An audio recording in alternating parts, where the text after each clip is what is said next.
Assalamualaikum warahmatullahi wabarakatuh.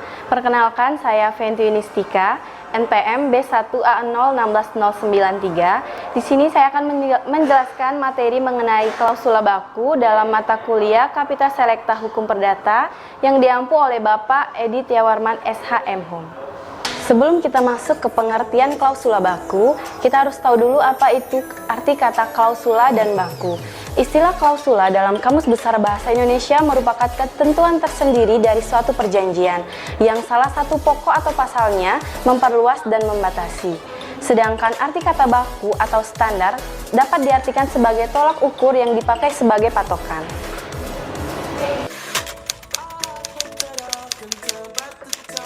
Istilah klausula baku beraneka ragam. Ada yang menggunakan klausula eksensi, klausula eksenorasi, atau dalam bahasa Belanda onredelijk baswaarden, dan dalam bahasa Inggris exemption clause.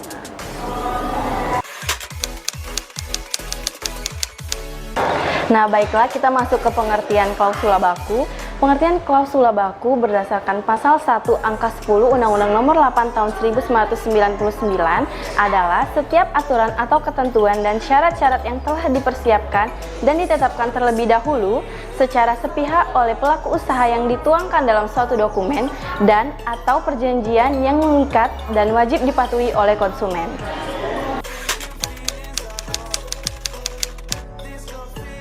Pengertian klausula eksenorasi menurut Maryam Darus Badrul Zaman adalah klausula yang berisi pembatasan pertanggungjawaban dari kreditur.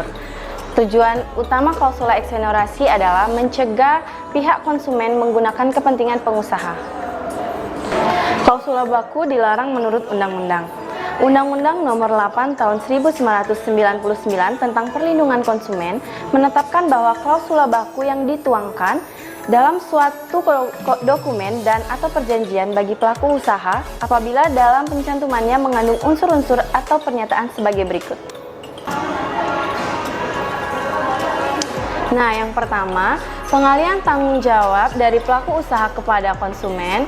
Yang kedua, pelaku usaha berhak menolak penyerahan kembali barang yang dibeli konsumen.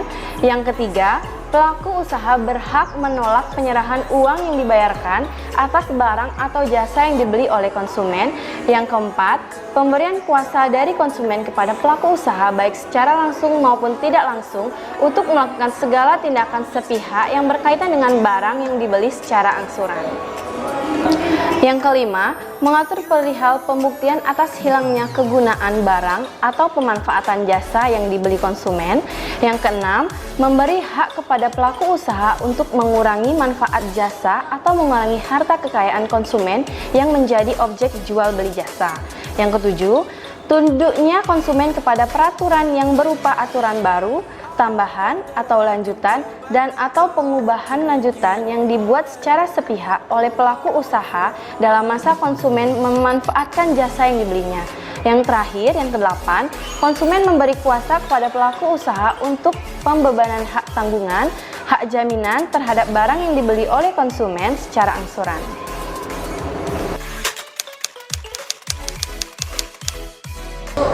Selanjutnya, jenis klausula baku.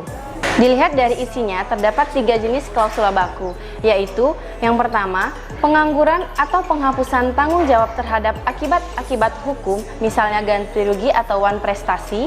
Yang kedua, pembatasan atau penghapusan kewajiban-kewajiban sendiri.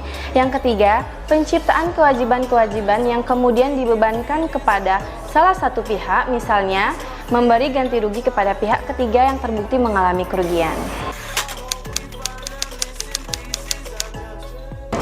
Sanksi hukum klausula baku. Apabila klausula baku digugat oleh konsumen di pengadilan, akan menyebabkan hakim harus membuat putusan deklaratoir bahwa klausula baku tersebut batal demi hukum. Pelaku usaha yang melanggar pasal 18 Undang-Undang Nomor 8 Tahun 1999 dipidana dengan pidana penjara paling lama 5 tahun atau pidana denda paling banyak 2 miliar.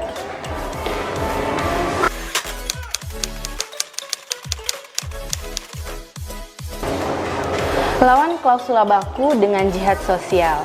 Perlawanan terhadap klausula baku yang merugikan dapat dilakukan dengan keteguhan hati dan sungguh-sungguh, membangun gerakan anti klausula baku yang menyesatkan, menyalahgunakan keadaan, dan merugikan konsumen, yakni dengan mengumandangkan gerakan moral para notaris, advokat, perbankan, asuransi, leasing, dan lain sebagainya agar tidak membuat klausula baku yang merugikan konsumen.